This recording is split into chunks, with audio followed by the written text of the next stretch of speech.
Norman from Manchester, New Hampshire, has a question about AC size. That's Manchester.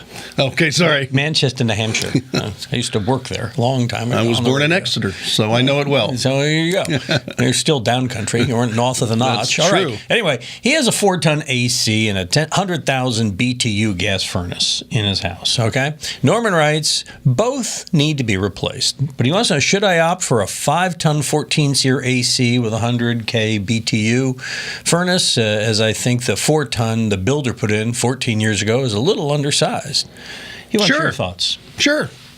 I mean, if it was undersized and you weren't happy with the performance, absolutely. In New Hampshire, of course, I think you'd worry more about heat than cooling. But, I'm thinking. You know, those nights sometimes up there, and I used to have a house in Lake Placid, you would just sit there and sweat and have that fan going over you the whole time. We didn't have any air conditioning, right? So, yeah, if you need another ton, I say go for it. Yeah, and SEER cost level is, and all that? Yeah, the 14s are fine. Okay.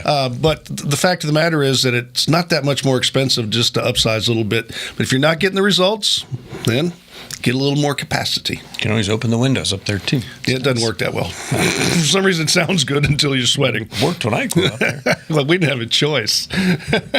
Good point. Yeah, my parents didn't have air conditioning. Thank you for that, Tom. Yes. And thank you for your questions. Send us more of them at HomeShowRadio.com. We'll answer them just like we did these videos over here. And we'd appreciate it if you'd help us out. Subscribe to our channel.